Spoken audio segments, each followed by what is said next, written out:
안녕하세요. 김공입니다. 저는 우선 체일에 투자할 예지 학생이고요. 강의를 듣는 후에 이런 영상 제작을 통해서 제 생각을 정리하고 복습하는 시간을 가져볼 생각입니다. 일단 Y 시리즈 1탄 주제 왜 주식을 해야 하는가에 대해서 그럼 설명드리겠습니다. 목차입니다. 본인의 성향 파악, 그리고 자산별 기대 수익률, 그리고 인플레이션 이 순서를 통해서 왜 주식을 해야 되는지 설명드리겠습니다. 우선 성향 파악입니다. 가정을 한번 해보겠습니다. 안정적인 직장을 구했고 월급을 500만 원 받고 있습니다. 매년 물가 상승률을 동일하게 가정하고 월급 인상, 진급, 정년을 보장한다면 여러분들은 과연 이것에 만족하시겠습니까? 이걸로 살기에는 충분한가? 또는 아니다. 돈을 더 모아야 한다. 젊었을 때 사용하는 가치가 더 크니까 이걸로 계속 쓰자. 아니면 노후 자금이 필요하다. 모으자. 개인별로 성향이 다를 건데요. 이런 상황에서 욕심이 없다면 소소하게 먹고 살기에 부족한 돈은 아니라고 생각합니다.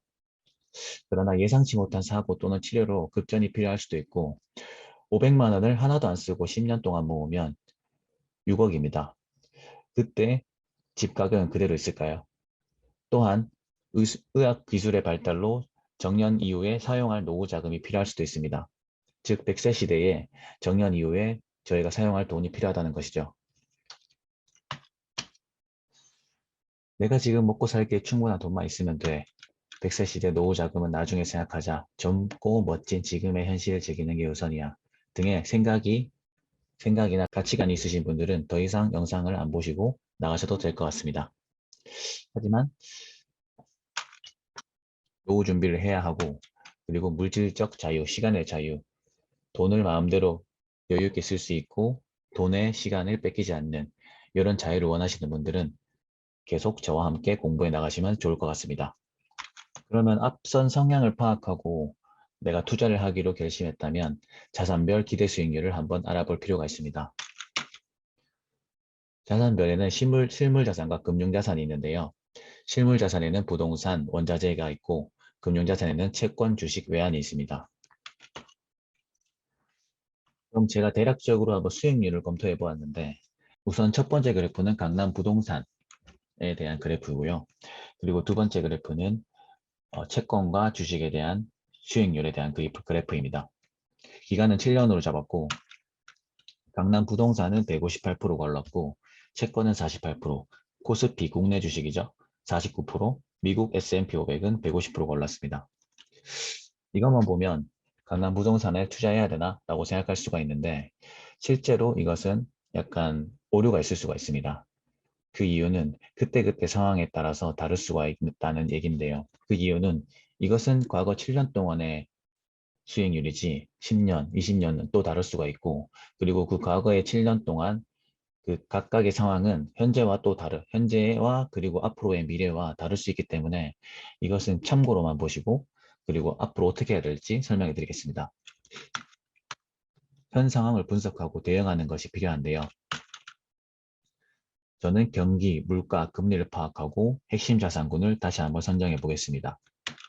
이것은 21년 10월 17일 제가 만든 영상에서 21년 4분기 주식시장 탑다운 분석 JP모건 GTM 자료를 참고하도록 하겠습니다.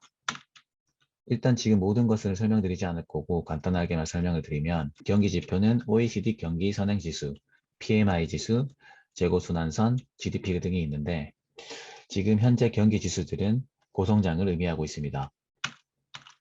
그리고 물가는 CPI, PCE, 근원 CPI, 근원 PCE, 그리고 BEI 지수 등이 있는데 현재 미국과 국내 물가 타겟팅은 2%이고 현재 모든 물가는 2%가 넘기 때문에 고물가라고 볼 수가 있습니다.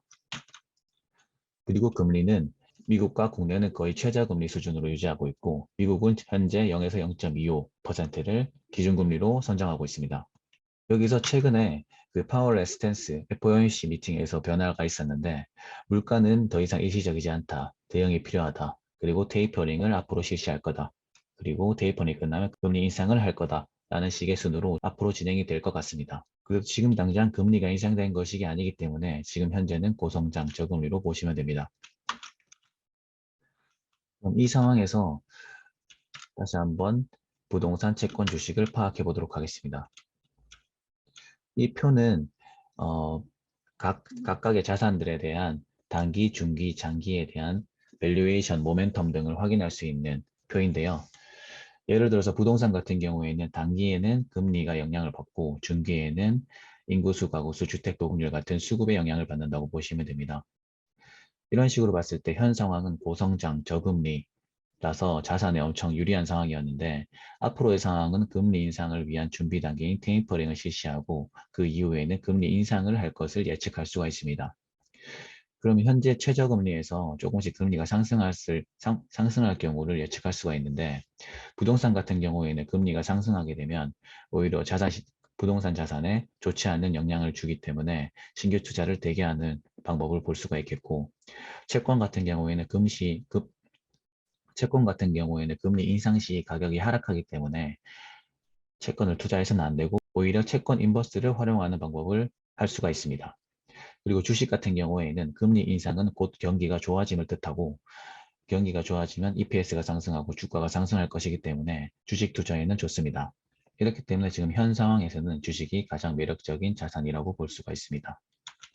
그리고 인플레이션은 물가가 상승한다는 의미인데 M2, 광이 증가가 지속되고 있고 그리고 위기 때마다 돈을 계속 풀어버리기 때문에 아래 그래프에서 보시다시피 돈이 풀리는 양은 계속 증가하고 있습니다. 돈의 양이 증가하게 되면 자연스럽게 돈의 가치는 하락하게 되는데요. 통화 가치가 하락하게 되면 현금은 쓰레기가 되고 그로 인해서 자산에 투자하는 것이 좋습니다. 왜냐하면 투자하지 않으면 현금은 쓰레기가 돼버리니까요. 그래서 현재 투자할 자산 중 앞서 말했듯이 가장 매력적인 자산은 주식이다. Y 시리즈 1탄 다시 한번 정리하면 왜 주식을 해야 하는가? 1번, 3번 1번 본인 성향 파악을 우선 했을 때 현실에 안주하지 않고 미래 노후를 준비할 필요가 있다 라고 생각하시는 분들 그리고 물질적으로나 시간적으로나 돈에 내 시간을 뺏기지 않고 내가 마음대로 시간을 쓸 수 있는 자유를 원하는 삶, 이 삶을 원하시는 분들 투자를 해야 한다. 그리고 3번 돈이 풀리면 풀릴수록 돈은 쓰레기가 되기 때문에 현금 쓰레기를 막기 위해서 자산에 투자해야 된다. 즉 1번, 3번을 통해서 자산에 투자를 해야 하는데 어떤 자산이 좋을까를 봤을 때 현 상황, 저금리, 고물가, 고성장에서 앞으로 금리가 올라가는 방향으로 진행하고 있는 상황에서 가장 매력적인 자산은 주식이다. 그렇기 때문에 주식에 투자해야 된다라고 정리할 수가 있을 것 같습니다. 이상입니다.